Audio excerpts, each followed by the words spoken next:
Posisinya kan duduk dulu nih, sambil langsung noleh gitu kan ke arah pintu. Nah, di situ Dewi tersentak kaget karena di situ dia melihat ada sosok melayang mondar-mandir di depan pintu. Nah, saking paniknya Dewi, akhirnya dia bisa hanya lagi-lagi menarik selimutnya. Dia berusaha tidur tapi nggak bisa. Sekitar 10 menit berlalu dia malah jadi penasaran nih, mau ngintip. Nah loh, pas dia buka selimutnya, ternyata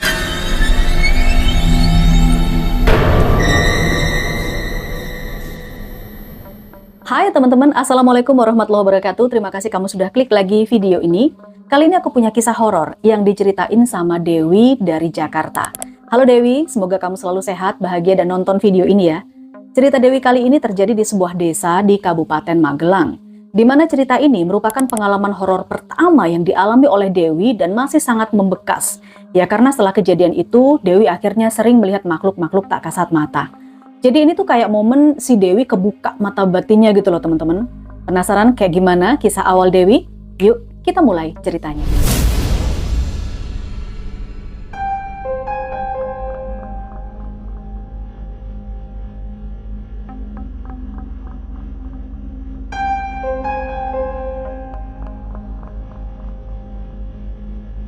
Ya teman-teman, kejadiannya sekitar di tahun 2003. Waktu itu Dewi tinggal di sebuah desa di wilayah Kabupaten Magelang. Sejak kecil Dewi memang tinggal bersama kakek dan neneknya ya, karena orang tuanya tuh sibuk banget bekerja. Nah selain bersama kakek nenek, di sana juga tinggal adik-adik dari papanya, tapi rumahnya sendiri-sendiri.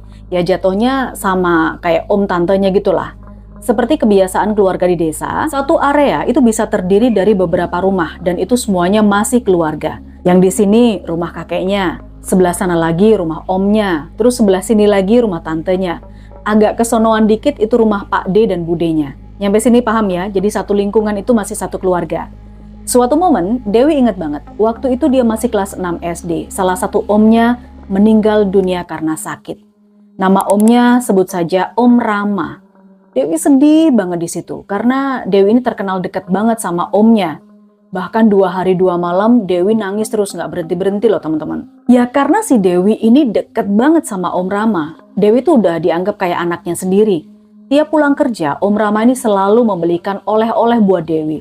Entah makanan kah, mainan kah, pokoknya deket banget nih mereka ini ya. Nah beberapa hari setelah Om Rama ini meninggal dunia, terjadi hal-hal yang menjadi awal mula Dewi bisa melihat makhluk-makhluk astral. Jadi ceritanya dulu di desa itu ada mitos kalau orang meninggal terus belum genap 7 hari maka arwahnya itu masih berada di sekitaran rumah. Singkat cerita di malam ketiga, malam itu Dewi tidur kayak biasanya jam 9 malam. Gak ada yang aneh sih teman-teman, sekitar jam 12 tengah malam Dewi ini kebangun.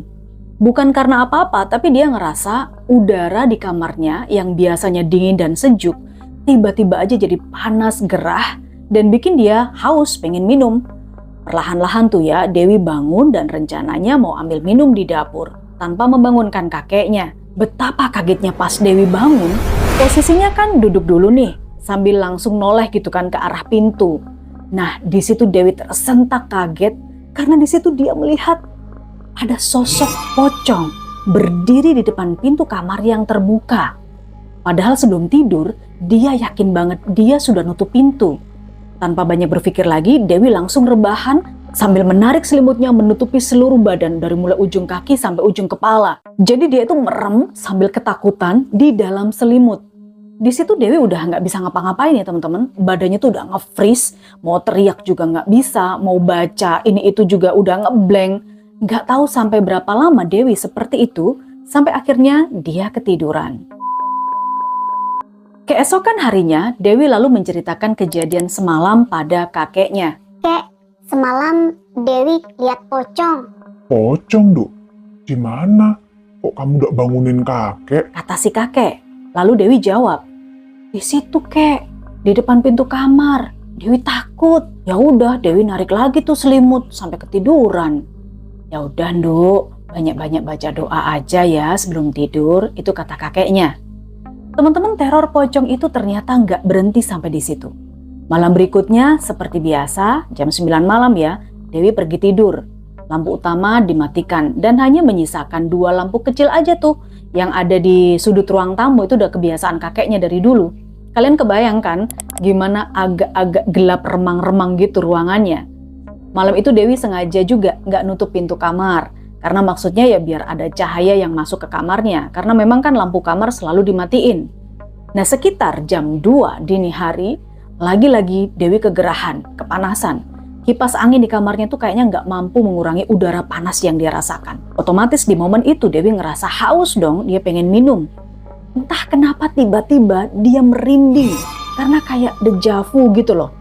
Suasana yang dia rasakan itu sama persis kayak malam sebelumnya. Di situ nyalinya mulai menciut, dia takut. Tapi karena rasa hausnya nggak ketolong lagi, ya udah tuh Dewi berusaha untuk memberanikan diri. Dia bangun dan dia tersentak kaget. Dalam cahaya remang-remang, Dewi melihat sosok berkain lusuh melayang mondar-mandir depan pintu dari kiri ke kanan, balik lagi ke kanan, ke kiri, begitu seterusnya. Tatapan pocong itu lurus ke depan dan makin terasa horor gitu loh karena cahaya ruangannya pun juga remang-remang. Tapi di situ Dewi melihat wujudnya jelas banget teman-teman. Pocong itu matanya merah, mukanya hitam legam, dibalut dengan kain putih yang udah lusuh, melayang mondar-mandir di depan pintu.